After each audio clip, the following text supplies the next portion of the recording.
a gente tem um assunto muito importante que é o aumento da dívida pública dos Estados Unidos, que nos últimos 3, 4 meses aumentou mais de $500 bilhão. A situação fiscal americana, então não é só a brasileira que está pressionada, a situação fiscal americana está muito pressionada, com a diferença de que o dólar é a moeda global, é a moeda mais importante, a moeda utilizada no comércio e é a moeda que lastreia os títulos públicos americanos, justamente aqueles títulos públicos que são buscados pelos investidores em momentos de risco. E qual que é o grande risco do momento? E eu quero muito ouvir a opinião de vocês, renda fixa, como as pessoas podem se comportar.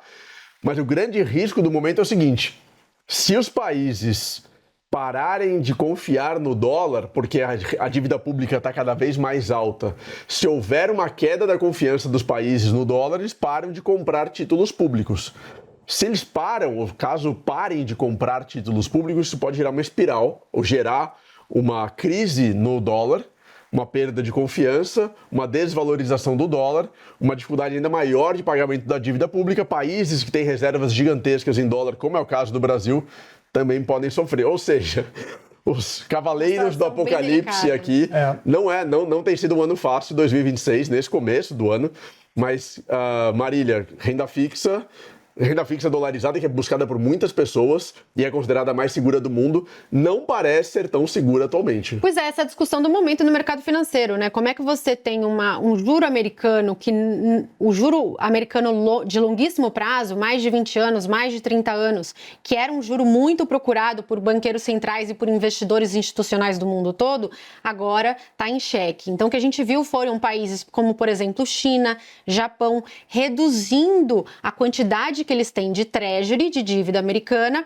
e investindo, a China no caso, investindo, por exemplo, em ouro. Então a gente viu a cotação do ouro subir muito, enquanto você teve a taxa da treasury muito alta por conta de uma redução aí de interesse dos investidores. E o grande risco dessa taxa de juro alta é exatamente a parte fiscal. Então os Estados Unidos, ele está girando aí em torno de 6,5% do PIB de déficit, né? Uma coisa muito grande. E nenhum candidato fala em reduzir esse déficit. Você vê que esse é um tema que não permeia as discussões políticas nos Estados Unidos. Então, o que o mercado está falando é o seguinte: se ele não está preocupado com a dívida, ele vai continuar mantendo o déficit, que vai continuar aumentando o total de dívida deles. Então, eu, investidor, não vou comprar uma dívida pública longa, porque, eventualmente... Se ele não se preocupa, né?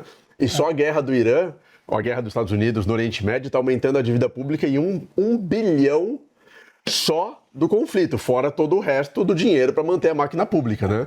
Então as coisas vão piorando. Para a gente ter uma noção, a gente está falando de uma dívida que cresce um Brasil por ano. Loucura, né? Gente, um Brasil por ano que cresce a dívida americana. E é uma frase que é falada muito pelo americano, que é o "Our dollar, your problem", né?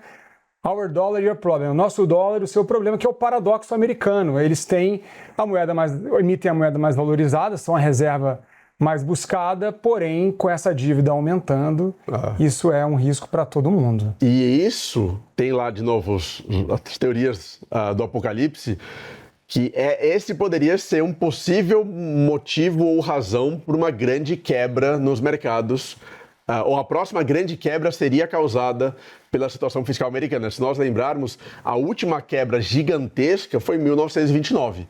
Claro, tivemos várias crises desde então, mas uma quebra que realmente dizimou o mercado foi em 1929. Vai fazer um século daqui a 3 anos. Se você pensar em uma grande crise devastadora por século, a cada 100 anos, não é muito exagerado. É algo que pode fazer sentido na dinâmica dos mercados. Então tem vários defensores da tese de que a próxima grande crise, a próxima grande quebra vai vir justamente da situação fiscal. As pessoas e os grandes investidores cada vez menos interessados nos títulos públicos, o paradigma aí do dólar, algum momento essa conta vai estourar. E o que levaria também a, de repente, uma derrocada dos Estados Unidos como potência mundial e o surgimento aí de uma nova potência mundial, alguns dizem a China. Ou de uma moeda. Ou de uma nova moeda. Uma moeda que não detém. Tá bom, né? Só vou soltar assim, Bitcoin. Mas só vou também soltar. Dizem que, assim, não necessariamente seria uma hegemonia de algum país. Ou seja, na prática, a China não substituiria essa hegemonia, a gente teria blocos econômicos de hegemonias locais.